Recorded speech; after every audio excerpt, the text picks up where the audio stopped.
Hello, everybody. Today I'm going to speak on the AcT trial, which is an acute stroke trial comparing alteplase to the drug tenecteplase in patients with acute ischemic stroke.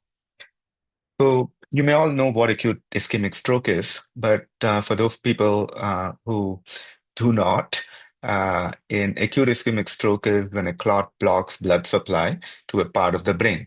As you can see here, there's a clot that is blocking blood supply to the MCA or the middle cerebral artery territory. What that does is it makes this part of the brain dysfunctional, and so a patient has stroke symptoms. In our practice, we treat these strokes with thrombolysis, intravenous thrombolysis, which is called IVT, when patients present within 4.5 hours of stroke symptom onset. We do have a different way of treating strokes too, where we puncture, take a catheter up the arteries to the brain, and then pull the clot out. That procedure is called endovascular thrombectomy or EVT. For intravenous thrombolysis, for almost around 25 years, we used to use a drug called alteplase.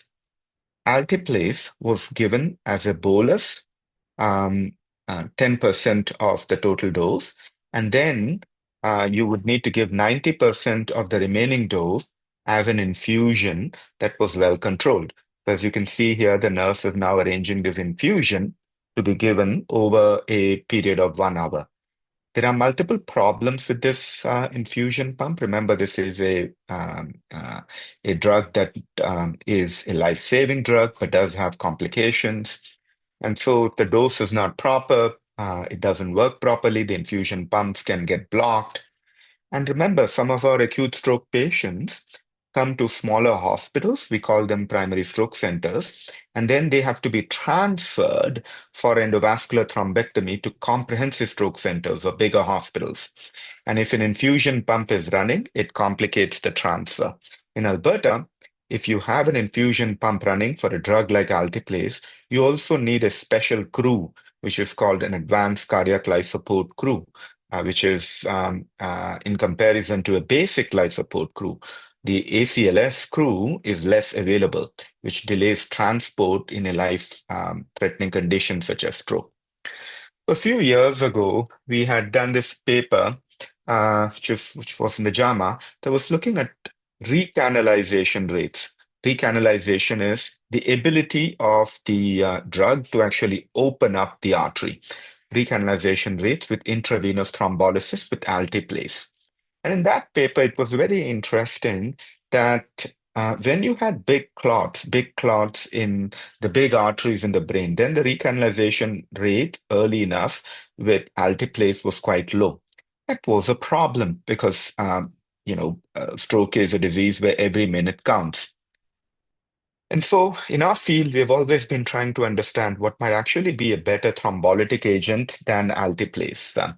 And so a better thrombolytic agent might actually be one that is faster acting, that has higher efficacy, that has lower reocclusion rates, safer, and is importantly very easy to administer with simple patient-tailored dosage regimens, and it's also cost-effective. So on the left side, you see this drug called alteplase, but on the right side, you see this drug called tenecteplase. It's not really that different from alteplase, with the exception that there are three protein moieties that are different: T, N, and K. Two of them in the Kringle domain and one in the non-Kringle domain. But this conformational change to the drug results in some interesting pharmacokinetic and pharmacodynamic advantages. It makes the thrombolytic more fibrin specific, so it is around the clot. It makes it more, therefore, potent. It also depletes fibrinogen systemically less, and so could also be safer. So tenecteplase is a drug that could potentially replace alteplase. More importantly, it is also a drug that can be given as a single bolus when compared to the bolus and infusion that alteplase has. And so we went about framing a research question. The research question was quite simple. The question was, should I give my patients with acute ischemic stroke tenecteplase instead of alteplase? We had to frame this research question in certain terms. And so what we went about doing was review the literature to see where we were in terms of addressing this question. This was around 2017, 2018 or so.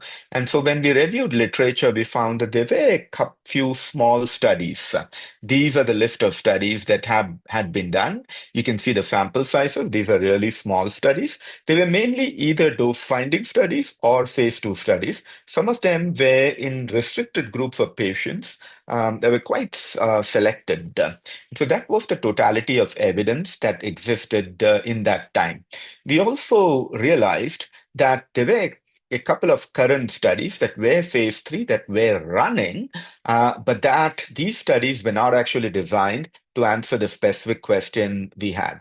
And what did I mean by that? These studies were what I call explanatory trials. They were focused on select populations of patients and not to all those populations that I would actually give altiplase on. And so, given that we understood that this was what was happening in literature, this is the extent of evidence, we wanted to ask ourselves whether we should be trying to answer this research question. And so, we had some tools that we could use to answer these questions. Amongst these tools, the most powerful being the randomized control trials. And so, we wanted to choose this tool to answer our question. The randomized control trial is a simple, but I would say a wonder of medicine in the sense that what it does is it teases out the effect of the intervention from all the other effects, including confounders that could bias this association between the intervention's effect and its outcome. And so the premise of randomization is what tends to do it. And so we were quite clear that we were then going to use the tool of the randomized control trial to answer this question that as a physician we had. Should I give my patients with acute ischemic stroke tenecteplase instead of alteplase? We had to now frame that question in research terms. And this is how we framed that question. In patients with acute ischemic stroke, eligible for intravenous thrombolysis, you will see the PICO framework working here, which is, what is the patient population, what is the intervention, what is the comparator, and what are the outcomes. And so you will see in patients with acute ischemic stroke eligible for intravenous thrombolysis, the P is tenecteplase, the intervention, non-inferior to alteplase, the control, for the outcome 90-day functional independence assessed using the modified Rankin scale. Now, why did we choose non-inferior rather than superior? This is an important concept to understand. The fact is that tenecteplase at that point in time was the procurement costs were almost similar to alteplase, but because it did not need infusion pumps, it was actually easier to administer, was faster. It therefore had significant workflow benefits. And if you could also show that it was either similar or safer than alteplase, then non-inferiority, which is similarity, is okay because of the other advantages that tenecteplase offers. And so that is what we set about to do. Now, when you have a premise like superiority or non-inferiority, that premise then leads you to estimate a sample size. And so this is what we went about trying to do. And so how did we estimate a sample size? We reviewed literature and we found that we could guesstimate that tenecteplase might be around 2 to 3% better than alteplase, although some of the phase 2 studies were actually showing larger effects. And so we said, okay, like looking at the review of literature from alteplase versus placebo trials, that we could estimate that the Rankin 0-1 rate at 90 days would be around 35% for alteplase. If we estimate that tenecteplase is maybe a little bit different, so maybe around 37 to 38%, and then we choose a non-inferiority margin of 5%. I wouldn't, in this presentation, go into the details of a non-inferiority margin, but this comes from our own assessment of the effect of alteplase versus placebo, and then the estimation of that effect, and then the understanding of what would be a reasonable non-inferiority margin. such that the non-inferior drug is better, always better than the placebo. And so that is how we calculate non-inferiority margin. We estimated that to be around 5%. And then we chose a type 1 error rate and we chose a 90% power. And what we got then was a sample size of around 1,600 subjects. This is large for an acute ischemic stroke trial. Clinical trial conduct faces a lot of challenges. The single most important factor is obviously cost. Larger trials cost money, but they are also, larger trials by the very fact that you need to now recruit more patients, have recruitment challenges. There are also other issues over generalizability. Trial populations often are not representative of the general population and typical healthcare situations. And many trials provide inadequate information on important subgroups, is not powered to assess subgroups. And then a very important factor, which is that trial, by the very design, sometimes do not take into account patients and clinician inputs and inputs into from other healthcare users. These are multiple challenges that face the broad conduct of clinical trials. For our own trial, we were very clear that these were some of the properties we wanted. We wanted the results of a trial to be generalizable to our practice in the Canadian context. We were obviously doing a non-inferiority trial, which meant, as you know, a larger sample size, 1,600 patients. It was clear to us that because we were doing an acute ischemic stroke trial, that there was no way we can run a trial that would actually impinge on clinical practice because time is brain. And so we wanted a trial that was very easy to recruit for the frontline physicians, that should not be affecting acute care. Now, we were running this trial with around 1,600 patients. It wasn't possible for us to run it. This wasn't a pharma-funded trial. And so we had to run it in an inexpensive manner. So we had to look at financial planning. It had to be really easy to execute because that ties into expense too. And because tenecteplase was off-label for acute stroke, we were not using tenecteplase for acute stroke. We had to run it with regulatory approval. There were key challenges with enrollment, as I mentioned. Acute stroke is one of the most important emergencies in all of medicine. Time is brain, and therefore consent can actually be very challenging to get when you already have a drug like alteplase that is standard of care. Enrollment, therefore, needed to be seamless and embedded within clinical practice. You see what all of this is leading to? This is leading to the idea that we got to design a trial that fits into clinical practice, that doesn't stand out like a sore thumb from clinical practice. And so we went about using the PRECIS framework to actually understand how we can make our trial pragmatic. I call designing trials that are fit for purpose. I actually showed you the purpose that we had. And so we used this framework to actually look at various aspects of trial design, ranging from who are the patients that we should actually get into the trial, the recruitment strategies, where are we going to do the trial, what is the organization that will make the conduct of the trial simpler, how should the intervention be delivered in a simple manner, can there be adherence, and what can we do to ensure adherence? How do we follow up our patients in a very easy manner? How do we collect our primary outcome? What is the primary outcome? Is it easy to do? And what is the type of analysis? And we spend almost around 3 or 4 months on each 1 to 2 weeks on each of these aspects, designing the trial. And at the end of this is how we rated our trial. If you can see the points on this PRECIS wheel, the trial design was rated as highly pragmatic. And I'll show you some of these elements now. Key trial recruitment criteria, super pragmatic criteria, which I'll show you. We went about, with the principle of deferred consent, which made enrollment quite easy. And we designed strategies that allowed super fast randomization. And so let's talk about the eligibility criteria. It was quite simple. The physician would ask, is this stroke patient eligible for thrombolysis? If the patient was eligible for thrombolysis, we randomized. If the patient was not eligible for thrombolysis, we did not not randomized. Why did we choose this rather than a long list of eligibility criteria? Because this was the question that we wanted to answer in our clinical practice. Our physicians across Canada know which patients to thrombolyze. This is informed by the Canadian Stroke Best Practice recommendations. And so they do know which patients to give thrombolysis with alteplase on. Now we're asking this question, can they replace alteplase with tenecteplase? And so we kept the eligibility criteria really simple. In order to have deferred consent, because we were quite clear that if we had to have prospective consent, that would delay enrollment, that would delay standard of care, and that would then move away from generalizability of trial results, because it would then be a selected group of a small proportion of patients who may be able to get into the trial, who may be able to speak and consent. And so we went about a long process that took us almost about a year. We identified a specific ethics lead, a patient engagement expert, and a patient caregiver lead. We then held multiple patient focus groups with patients and caregivers.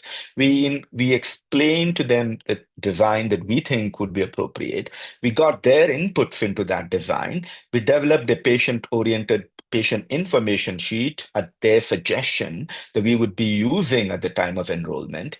We developed the consent form for deferred consent policies as per what they thought is appropriate. Uh, the patients also wanted us to, in the focus groups, told us to actually do a survey after the deferred consent process was applied to understand patient perceptions, which we designed. We put all of this into a manuscript. We then presented it to our peers. All of this was happening before the trial started.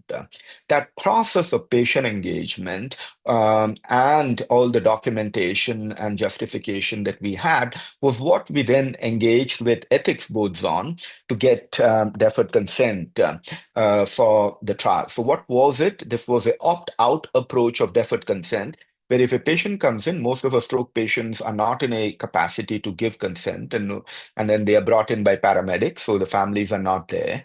We would just go ahead and enroll them. If the families are there, this happens in maybe around 10% of cases, then as we would do with standard care, where we just tell them that we are thrombolizing, we would go them and tell them that we are thrombolizing because the patient is eligible, but this would be between tenecteplase and alteplase. We then provide them with a patient information sheet that can be a video or a visual representation or a text, and then immediately go ahead and enroll the patient. At that point, if the patient or the family says we don't want to, they can opt out. We're not formally getting consent at that time. We are informing them. And then later, once enrollment has happened and the heat of the moment has passed, that is when we go ahead and get consent. Now, going to randomization itself, again, very pragmatic. We asked ourselves, what are the barriers in randomization? And some of the barriers was, complicated randomization principles and the lack of multimedia. And so what we did was design randomization that was multimedia. So we had a website, we had text messages, and we had phones. And the website itself was web app based, so it was very easy to randomize. This is as an example. On your smartphone, you'll see this green button, and then you'll just go ahead and press that. This is a video of a text randomization. So you will, as you can see, do hash, hash, hash or something odd, and then, the instructions will pop up and that number, and then you put the site ID, hashtag, user ID, which is a unique six-digit number that each investigator had, and then a hashtag patient weight. And then immediately in kilos, you get your randomization with the study ID number. So these things were simple, and what it did is what I call, multiple redundancies. So it just made the process of randomization super fast and easy. We also looked at how tenecteplase was administered and made sure that the administration itself was easy. So this is a decile weight-based dose. And so this was provided to the investigators. And so it's really easy. We actually did SIMs to understand whether this would actually work in real life. We also designed electronic consents. and email consents in order to make the process of consenting quite easy, because sometimes, families are not there in the hospital, they may actually be at home, and we didn't want that to be a barrier in getting consent. Our outcomes were really pragmatic. The primary outcome was the modified Rankin scale, which is the accepted outcome. But the secondary outcomes, as you can see, were all pragmatic: discharge destination, ambulatory status, home time, death, and then bleed in the brain. We also made it a point to actually make outcome ascertainment easy. Until then, what would happen with acute stroke trials was that the outcomes were assessed by patients. They would come into the clinics. This was difficult for many patients. And so what we wanted to do was to take away that barrier. And so we did a trial. We made sure that we had telephone assessments. And so that made, the idea of getting, patients in for assessments, it took away from that premise. The ACT portal itself, we designed in such a way that was very easy for our investigators and our coordinators to use. And so this is the monitoring portal, which actually tells you which data is complete or which data is incomplete. The monitoring was risk-based, and so there were key aspects of the trials that were important that we could monitor remotely, and that the site coordinators knew where data was complete or incomplete. Now, funding is an important aspect of designing such big trials that have regulatory and practice implications. What we did was we focused on where we would have biggest bang for the buck. And so IT infrastructure was key, as I showed you, focus on e-consents and super fast randomizations. We designed the portal from bottom up to allow remote risk-based monitoring. We then focused on data collection and education, and that's how we spent the funding of the trial on. In order to reduce costs, we looked at this concept of what is known as a registry randomized control trial, which essentially is a randomized control trial that plugs into aspects of a registry that is simultaneously running, such that some data elements from the registry can actually inform the randomized control trial. The typical RRCT entirely runs within the registry, but we came up with a hybrid model where we could have primary data collected from the trial and then secondary data that comes from the registries. And so we had two registries running. One was Quicker in Alberta, and the other one was optimized in Canada, across Canada, but outside of Alberta, that we tapped into. But the registries had some limitations because of what their focus was on. And we wanted to collect some other data elements too. But with the registries themselves, because there was some issues about the quality of the data, we did a thorough analysis of all the data elements within the registry, including the timeliness of data entry, and then came up with a matrix that allows most important components of the registry data to actually flow into the trial. We also looked into additional data sources and tapped into electronic health records through the discharge abstract database from CAI. We had to work a lot across provinces because some of the provinces did allow us. So normally CAI would allow metadata to flow through, but we wanted individual patient level data. And then the issue number two was that certain provinces had certain rules that we had to navigate. That took us some time to actually get all the data. And then there's this important thing about data privacy. And so we wanted to make sure that all the data that would flow through from different provinces, from different sources like registries and from CAI, were all coming in through the right channels, and they're coming in an anonymized manner. So we had to map out the entire data flow matrix and then do it in such a way that also was within regulatory framework. And so finally, if you look at our trial, you had the primary trial data, and this were all of these elements. Then you had the registry data that were all front-loaded, and then you had data from CAI that was flowing in. All of this data combined to actually form the rich data set that ACT was. And so ACT is not a registry randomized randomized control trial. It is what I call a hybrid RCT that is pragmatic also in its use of existing data sources. And so finally, this is how ACT looked like. It was a large, simple trial. It had pragmatic eligibility criteria. It used deferred consent processes because that is what helped the trial to be generalizable. It had fast randomization processes. It had majority of data collected through other sources like registries and e-data sources with a data matrix that allows assessment of data validity. And it had its outcomes collected centrally in a very pragmatic manner using telephone. And so when compared to traditional trials that are normally smaller, that are very expensive, they have complex enrollment processes, that have manual labor-intensive data collection processes, that have a heavy burden of participation on patients and families, and that are physician-driven trials. The ACT RRCT was a large, simple trial. It was inexpensive, where the average cost of completely of it, including all the processes, I'm not talking about site level costs, was less than 1,000 CAD per patient. It had rapid and easy enrollment using cutting edge digital health applications. It harnessed modern e-data infrastructure. It had e-consents, electronic data collection, and it had patient-oriented and patient-driven processes. So that was ACT. The trial enrolled 1,600 patients in less than 2 years. So if you look at the enrollment rate, we actually, did better finally than how we were estimating, and we finished earlier. And remember, the trial was running from 2020 to 2022 at the peak of the pandemic too. So it was a robust, anti-fragile trial because it could do what it intended to do. In an environment that we never predicted would exist. And so that's the principle of a pragmatic, well-designed, robust, anti-fragile trial that could actually achieve what it intends to do and even do better. And so this was the trial itself. We had around 816 patients to tenecteplase and 784 patients to alteplase. This was the primary outcome. So the ranking distribution, alteplase and tenecteplase, you will see that the rank in 0-1 around 2.1% better. And so when you look at the non-inferiority margin, the lower margin was minus 2.6, which was lower than the minus 5% margin that we had set to begin with. So the non-inferiority threshold was met. This was the primary outcome.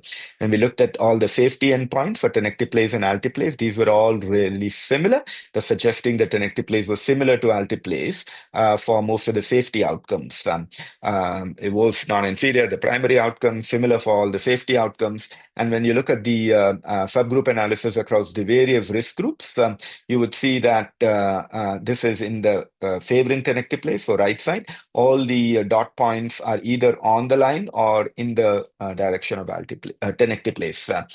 There's also confirming robust evidence that across all primary, secondary outcomes and across all subgroups, tenecteplase was either similar or potentially better. We published the methods of this paper in Swin, and then the results, the primary results itself, were published in the Lancet in 2022.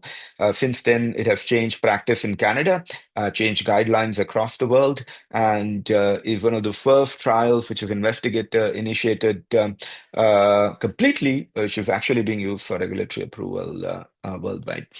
So the key enablers of ACT were pragmatism, the use of technology, patient engagement, engagement with key stakeholders, building network enthusiasm, and tight budgeting.